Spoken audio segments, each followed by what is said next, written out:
What's popular YouTube? Another day, another demo. Here we are to watch Spinx play for so long we've waited. Okay, we've got Spinx now. He is the guy who has been stealing the show this year as a rifler. This guy is top 5 at the moment in terms of LAN. He's tied up with Nico in terms of rating. He has improved literally from online to LAN, which is ridiculous. Of course, smaller sample size, but his T-side rating jumped almost 10 points on LAN. He said he wasn't nervous or was looking forward to LAN. He proved it. And his performances have been really, really jumping off the page. And in this demo, I posed the question of what makes Spinx so damn special. How are his stats so good? Why does he stand out so much? And for someone who's had such a meteoric rise, how can we define Spinx? What is, you know, for Nico, it's the pre-aims, it's the speed, it's the accuracy, it's the crosshair placement. What is it about Spinx that makes him special? So I talk about that more in the demo.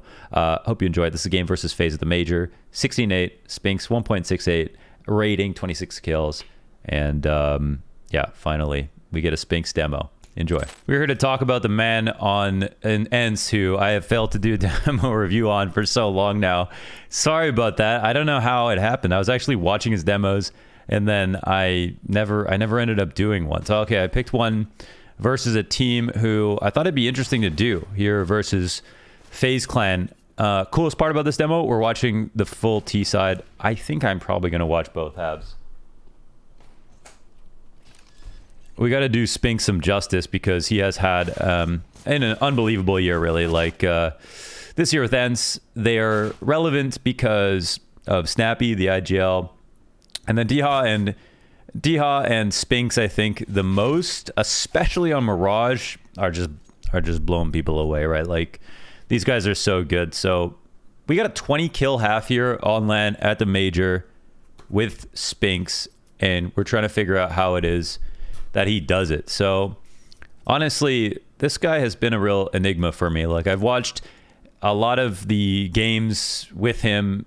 Basically every game I casted, we've gone halfway through a match, press tab, look at the scoreboard, Spinx has 20 kills, and it's like, wait, what? You know, it's not as if they're quiet kills or, you know, no backhanded compliment here. It's not like I can't figure out, you know, he doesn't seem special, but he gets these frags. Like, you can see him make good plays. He looks kind of like a rifler's rifler, I guess, where he puts himself in good spots. He has like nice off angles. But I was trying to figure out, for a guy who was almost the #1 rifler in the world for a portion of this year, if not actually #1, I'm trying to figure out what makes him special. You know, when I talk about a player like Simple, of course he peaks in every stat, you know, but for me with Simple, it's kind of always been about rotations. Like, he is the guy who I think shines a light on what it means to be like the best, have the best rotations in the game, always putting himself in amazing spots. And that's not to say that he doesn't have all these other qualities, hits these crazy flicks, all these other things, right? If we talk about someone like ZywOo, it's just being able to see one move into the future and execute it mechanically extremely fast all the time. Optimized options. The thing you couldn't even think about if you had a minute to, he figures out in a second. And there's always overlap, all of these things, you know. And, you know, I think about Nico, incredible pre-aims, really good timings, but incredible pre-aims, unbelievable aim overall, and that defines him. And for Spinx, I don't see someone with like absolutely unreal mechanic. I see someone who has very calm, it's almost like a Danish style aim where it's just like relaxed, it looks good, it's on point. I see someone who is always in a sound spot. And I think also when it comes to options, when I think about Spinx, I see somebody who is ready to act fast and puts himself in spots where he can see the chaos coming, tries to avoid those situations. When he gets into that situation, knows how to put the sequence together, knows where the refrag is coming from right away. And that's why a lot of his flicks look unstressed. That for me is like, you know, an oversimplification, a reduction of who Spinx is, but just something that I'm trying to figure out is like a quality of him that when I'm watching the live matches where we don't watch every single second of the gameplay, that's something that I kind of notice. I'm trying to put it together, but that's why we're here to watch the demo, to learn more about what makes Spinx who he is. And I'm actually curious what you guys have to say about that. If you have noticed anything that you feel like defines Spinx as a player and why he stands out. I think he's deserving of some kind of, I think he's deserving of some kind of reputation for something, instead of just being like a really good player who's like pretty well balanced. Like, well, how much more specific can we get about what makes Spinx the player that he is? But either way, he's incredibly impressive. We saw him play in front of I think it's his first crowd, right, at the major, at least his first major and huge tournament. And Spinx absolutely destroyed. He actually is in 2022 like a top 10 player. On LAN is a top 5 player, and that's up there with Oppers right now, tied with Nico in terms of rating. Literally got better when it came to LAN. His T-side rating went up like 0.10 on LAN, and that's why we're watching him play T-side on LAN right now versus the FaZe clan. So, man, yeah, the enigma of Spinx. What is the deal here? Yeah, the audacity of me to record a snacks demo before a Spinx demo after all this time watching and talking about Spinx. 1280 by 960 for Spinx. Just had to double check. He plays 1.1 at 900 DPI, which I don't know exactly. I didn't even know you could increase your DPI by increments of 100, but 900. Well, I guess that's what makes him. I guess that's what makes him the player that he is. Yeah. Well, to piece up FaZe clan on the T side of Mirage is no easy task. So here as the Palace lurker, he's setting up to throw his molly. They think maybe he just throws it on top, and they mollied under Balk already and default potentially here. No, just the side of. Oh, they molly for the run through. Okay. They molly for the run through on this round.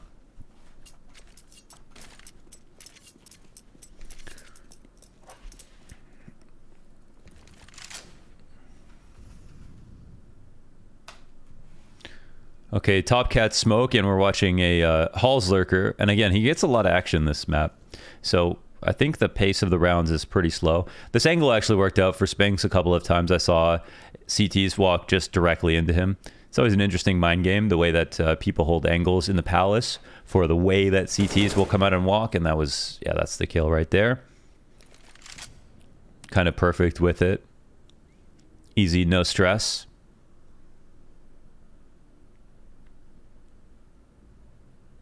Now, of course, we see this is an anti-eco, so there are some resources that they have dedicated to getting Snappy safely into mid. I think we just had a Top Cat smoke. And Spinx looking for his frags. And they won't need to molly under Balk, so we'll turn it off to the jungle. Let's keep going. Over towards B. I think we have 5 first kills in this match. So even though he's lurking.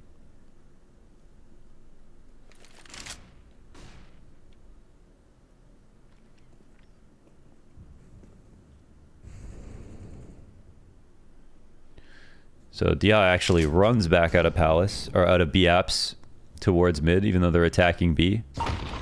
Maybe just a slight bit of misdirection. Of course, if you're on cat, you can hear anything up here.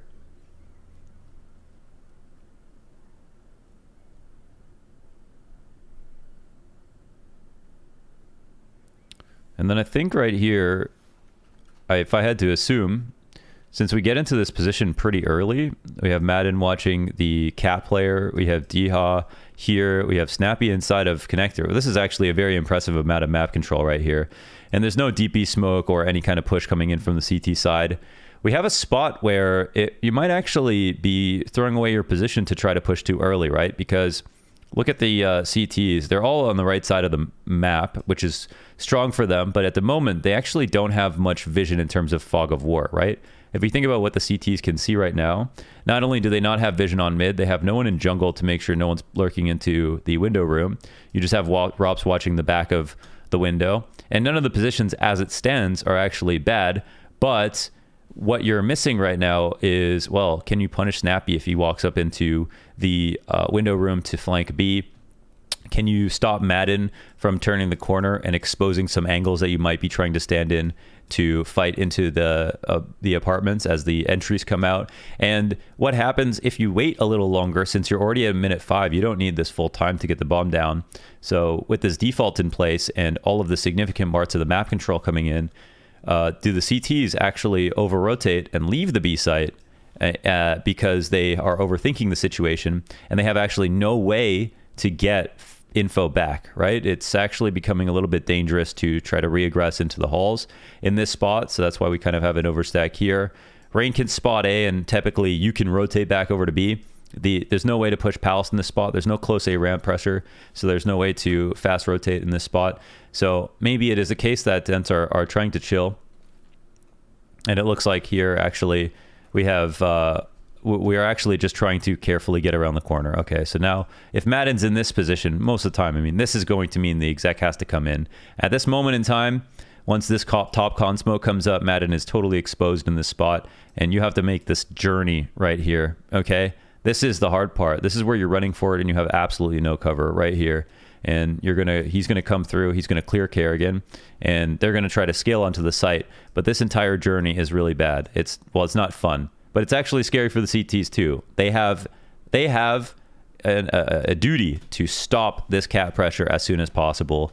Otherwise, of course, the split will be very dangerous. And now one of the anchors is out. So Molly and Kerrigan has to give up his position here by shooting from inside get right. And Spinx tries to get into that, very sneaky, but Kerrigan with a beautiful shot will shut him down. Okay, they'll stop that. Okay, now the game actually becomes kind of interesting. Let's see where we go from here.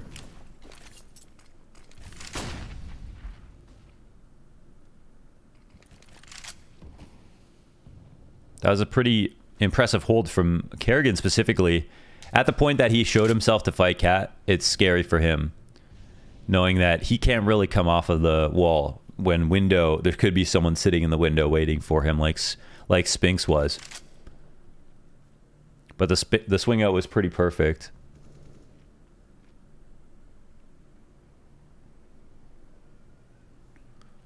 Okay, so in this spot, right, now we're trying to scrim out of the ramp. And Spinx, this is a invitation. I mean, it's not an invitation, but it's been kind of forced out of you. First of all, you've just lost players. I'm assuming they lost them inside of middle. And when this happens, if you think that there's 3A, then there might be a CT box player like we saw from Rain. But most of the time, the spots inside of the site that people would stand in are going to be less often played if you're going for mid control, just simply because it's a zero-sum game. You have 5 CTs. If you're dedicating 3 to a default inside of mid, then you're not going to be playing on A. Now the CTs 4v3, they can afford to do this. Wow, what a long-range spray down that was. Not much HP Brokey had right there. And the CTs are happy because they got their kills and they have mid, so they're fast towards A. And when the A CTs have mid, the B rotation has the cat rotation. The B player has a cat rotation to A as well, which can speed things up. So, all right, now a very honest post plant. Let's see how this will filter down. Interesting to have Spinx come up closer towards the sandwich. Which of course can be kind of risky, but it looks like Rops. Okay, Rops flanked A. Rops flanked mid. That's the other thing. They have mid, so they used it to flank. Honestly, I wasn't even ready for the timing, even seeing Rops there inside of middle. I didn't think he'd be going that quickly. Let's see how they follow up.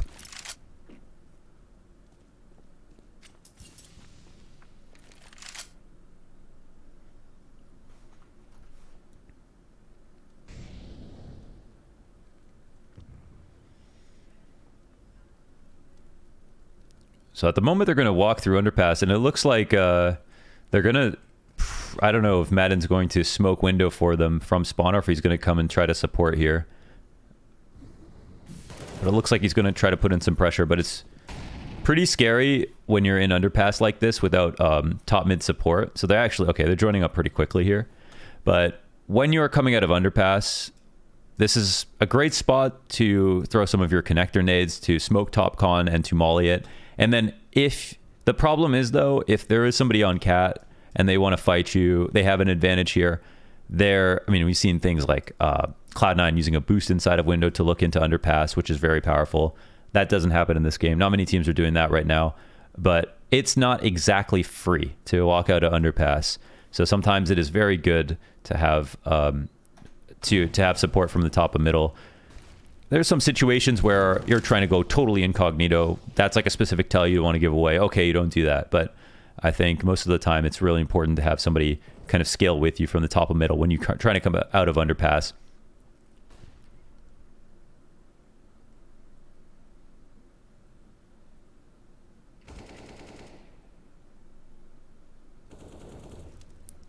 Now we do have a ladder room player, which means that Spinx might be open up to a fight with this molly. Madden's trying to push him into fighting there. They don't necessarily know where Spinx is, but they would be aware there could be someone here.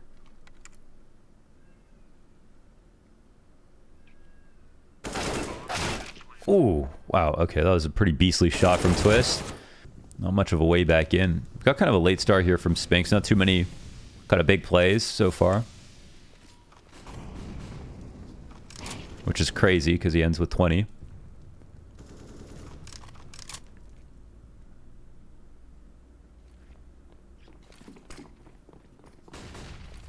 This flash is very important for jumping out of the halls.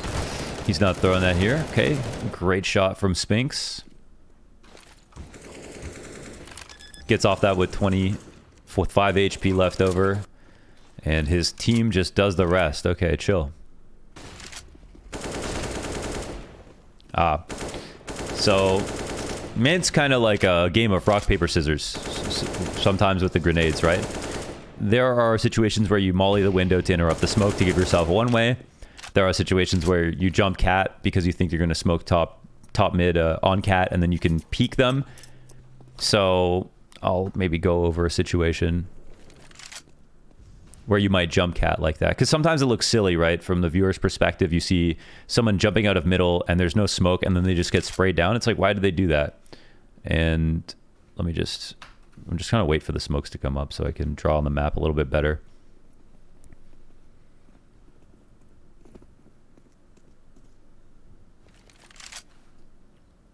If it's too many mini-map segments, let me know. I'm just feeling like, oops. Ooh, there's a halls push. Okay. Didn't mean to give that away. Let's see how, let's see if Spinx can take this. So they don't put a ostensible amount of mid pressure on right now, right? So naturally extremities can get pushed, and Rain is very tucked. Okay. So now that they lose that, they can molly this, but it is a little bit emergency mode. I don't think Palace is a death sentence these days, having control of it. When the T's going onto the A site, it's still kind of scary for the CTs who are up there sometimes to figure out when they can fight again, but it is a strong spot that they can keep as kind of an ace in the hole. And the CTs win. Okay, let me just quickly talk about that that play that we just saw last round. Okay, so immediately off a spawn, he's jumping cat and trying to land here, and then going here. And I don't know if he was opping, but sometimes the op will take this line right here. Okay. And there will be a smoke here. So in a situation where you think a team is going for standard mid control, or they're doing a Fnatic window smoke and a top mid smoke, and you can make the cat jump, then if you get here immediately, okay, you can make this play where the cat is smoked right here and take an op line right there, which no smoke is going to be enough for the entirety of cat. You can look and make sure that nobody has crossed top boxes. All right. This part of the map is really important to fight for. This is one of the outposts that the CTs will make sure you are denied from. If you leave a lurker here, this guy can be very annoying. Warden of the Watchtower type deal. They can peek to cat. They can peek to con. They can end up walking up late. It's a real nightmare. So you'll see sometimes CTs in the window will line up a molly that they can throw behind the smoke, and then they'll molly the top boxes to make sure that once the T's throw a bunch of mid nades, like they'll throw cat and window, that after all of those nades are done, with this late molly, for example, all of these spots that they think like someone could be in, they've cleared it out. There's actually no one there. So denying that feign is really key on the CT side. And sometimes to skip all of that, you can just have an upper jump cat. And again, look here to the top of mid and see that no one's crossed. There will be this sliver right here, and it has all the info. You know that no CT has made it across, and that can save you a lot of utility. It can also just kill a rifler that will swing out with their guard down. But but what we saw right there is the pack events players with mid spawns, I think 3 of them, all running out at the same time and swinging and seeing someone jump out window. And in pro matches, you see people jump out like this and you go, what the hell are they doing? They could just literally swing. But the thing is, let's say an op started window and op to the top of mid, this pack could have died, right? So that's why it's kind of a game of rock, paper, scissors. So Ents actually make a great play in countering the exact right move, where this guy wouldn't have made the move if he thought that they would swing on mid like that. And so the call was really good. But I want to call it rock, paper, scissors because there might be a psychological element where you can actually win versus somebody else in rock, paper, scissors consistently, but it's still slightly a gamble. There's still always an element of it's read based, it's luck based, and that's why silly deaths or silly kills can come out in CS, I guess, is the best way to put it.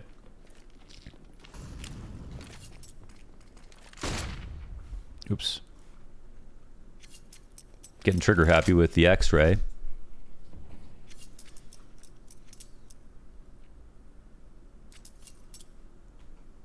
Life of a palace lurker can be kind of mundane.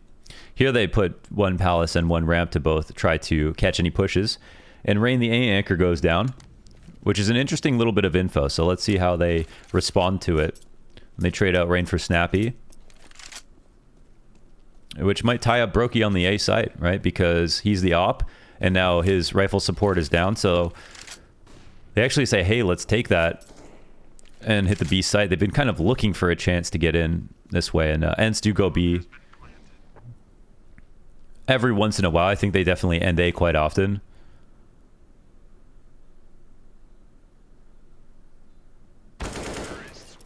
Wow. All right, well, right to the head. Domed up, no problem. Now what we're seeing once again is kind of a B default.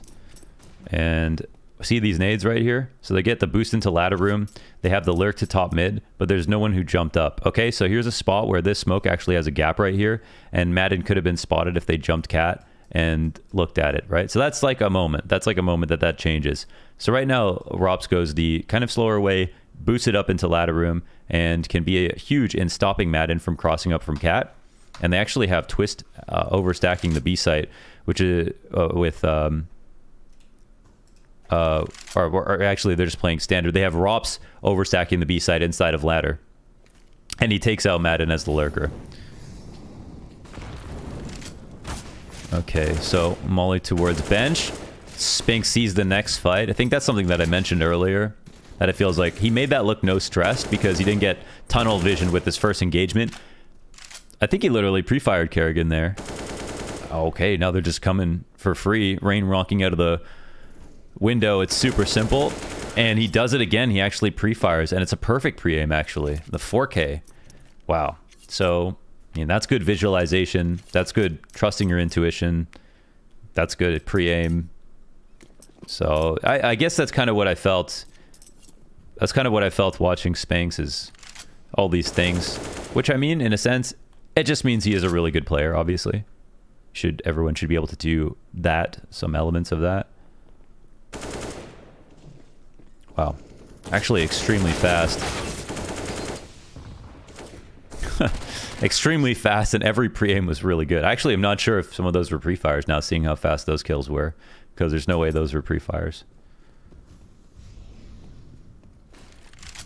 There would be a difference, though, if you were in that spot, that chaotic moment in B, you might pre-fire a couple of those angles, but coming out A in that situation, you wouldn't.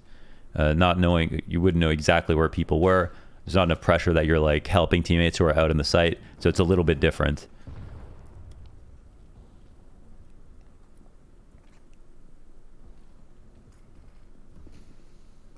Oh, well, that one's for free. They try to quickly clear out the B site because they think, okay, he can't be here. And let's see the pace now. Hades decides to try to jump out. Kerrigan goes down. Oh, wow. Plays with Twist a little bit, but ends up dying. And they knew who was kind of lurking. So Madden, it's fine to walk it's because they can't know for sure that he's out here. One shot gets missed. I don't know. Is there a way that Madden can win this? It'll be tough on the HP that he has, that's for sure. Okay.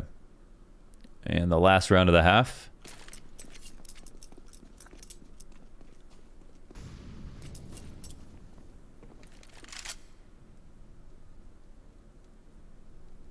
He's got a couple of palace spawners, if you want to call them that, Rain and Rops. And let's pay attention to kind of when Spinx starts doing things, right? When he starts taking risks as the palace guy. You have to be careful. I mean, you want to make sure you're useful by actually scaling with your team, but you at the same time can't die to someone who just kills you and pushes palace, right? So you play a very key role in the sight hit in the sense of strong angles to work with, but if you mess up, it's extremely high risk, kind of like an anchor on CT side, for example. Good angles and stuff, but you're alone and Jesus. Wow. Well, okay. That explains how Spinx got so many damn kills. He made it look easy. He made it look easy, which was kind of my fear for this demo because it was like, okay, the one rounder who's entering B, I can kind of see like, you know, how cerebral he is, but all right, let's watch the CT side as well.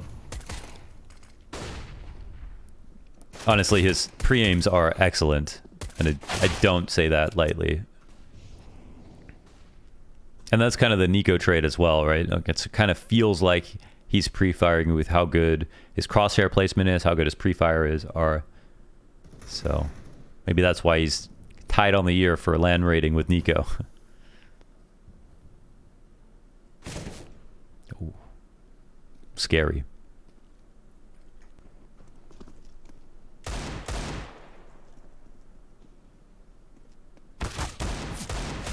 Look at that patience.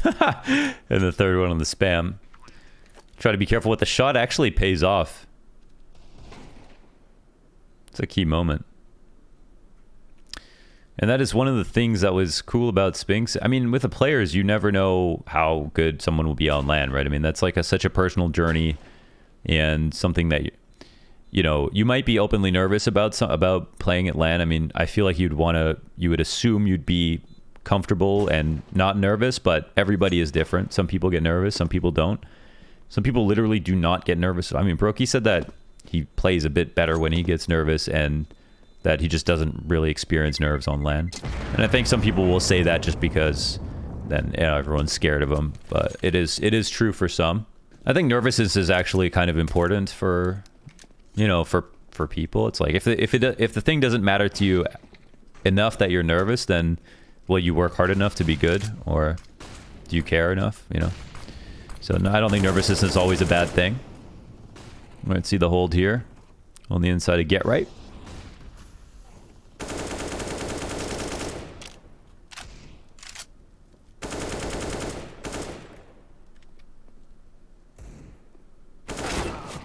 But no matter what somebody says about themselves, you never know what the truth is going to be, right? I think the results say more than anything, and it's pretty awesome that you see a player that's as good as Spinx with as quick of a come up, and then you go to LAN with him, and yeah, he really is built different. You know, he gets better on LAN. That is a very rare thing.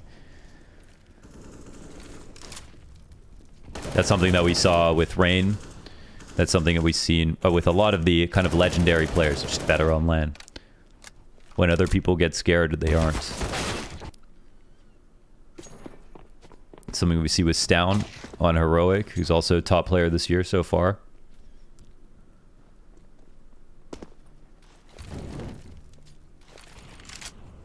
And what's cool is everybody's time to get there is also different. And it doesn't mean because you're nervous 1 month that you will always be nervous. I mean, it's kind of a hard thing to talk about. I feel like it's kind of like embarrassing, I guess, for someone to say, oh, you're an onliner, or you aren't the same on LAN or whatever. But experience really can matter a ton, and that nervousness doesn't always have to be there. Like, we just see Cloud9 win their first LAN event, you know? And I'm sure Heroic looked good in that Na'Vi playoff game. I think they could have, well, they won Ancient, maybe they could have actually 2-0'd Na'Vi on LAN. I'm willing to kind of say that. And I think that means a lot. You know, it means that Heroic and Cloud9, who are insane online, trying to work back to that level on LAN, win actual events, are close to proving it. And Cloud9, unfortunately for Heroic, couldn't make it to Dallas. Got to watch their online rivals in Cloud9 close out that LAN. And right now for ENCE, they're in a similar spot, I guess. I mean, they're a little newer in terms of how good they've all gotten together. And I don't think anybody's on their ass about, oh, you need to close out a tournament now. But they're starting to build up a reputation as a consistent contender for each event that they come to. I mean, literally, even without Spinx, who is their best player, statistically, they had Snacks come in, who wasn't at all a stats liability, by the way. By the way, I will just say Snacks was actually statistically kind of equivalent to what Spinx would have output somehow in a couple of the best of threes that they played. But yeah, like ENCE as a team now, I think they made Pro League finals and lost there. They get smoked in the finals in Dallas, but it does feel like now the LAN win is coming, and we'll see if they do it faster than their reputation. Or sorry, hold on. Put a pause in that. Let's see if we can win something. Okay. Twist touches him. What do you mean by that? We'll see if they can do it faster than people expect or slower. Let's see if their fans get toxic, or if they do it while they're still supportive and treating them like underdogs.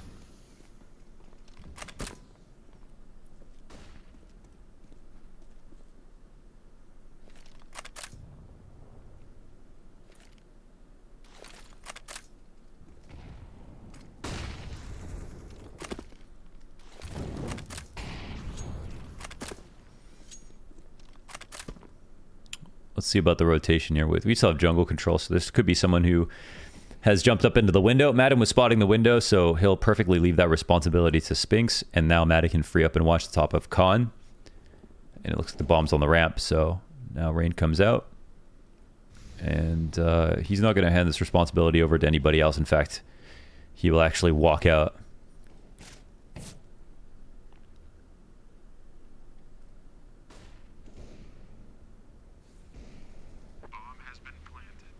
You've got something of a warning system with Snappy on Cat. But I wonder if they feel like there's a way back into this. We're going slow in through CT. And interestingly here, he's made this slow rotation through spawn. If someone's in CT spawn, wow, it's round over. That's massive. So, I don't know. That could have been Snappy's info from Cat, seeing that Brokey had crossed off default. Maybe he was the guy who planted the bomb. That, or they read the post plant based on the names. Sometimes it's who goes to what post plant most naturally, or where they post plant based on where the bomb is most often. But that's a whole different situation if Hades decides to walk out with Snappy through jungle, and some of that comes down to how many pieces of utility do you have, and is even smoking CT enough to win the rounds?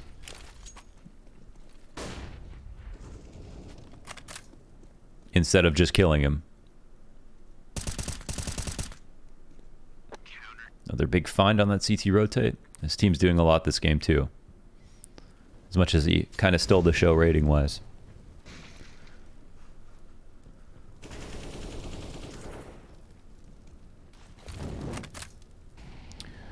But I think a few things are true so far this demo. And that's, one, he doesn't really miss. He is really fast, actually, which is kind of an underrated point. I feel like he is quite fast for noticeably fast for a rifler. And yeah, and he is also very good at reading where his next duel is coming from, which was, in terms of if I had any hypothesis, I thought that was one thing. Instead of getting tunnel visioned.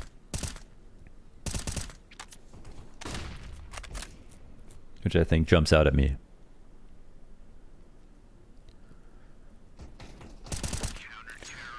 I'm still not exactly satisfied with these criteria for why Spinx is such a uniquely good rifler, but I can see a very well-rounded player. And again, I'd like to ask you guys what you think. So it's just a bunch of questions for me. But yeah, top the boards here, Mr. 1280 by 960 in this match. And I think this is just what we see very often from Spinx is super high impact, good teams, bad teams, any teams. Now we're looking at LAN, online, whatever it is. Yeah, scary guy, very calm, no stress positions, good visualization, good pre-aims, very fast. Sounds like a recipe for success for me. So that's Spinx. Hope you enjoyed that. Finally did it. And then I think tomorrow, I'll try to do Crimbo, as well as there's one more MFR that Axile. Definitely got to do Axile, MVP of Dallas. So yeah, hit you up with that. Hope you enjoyed it. See you in the next one.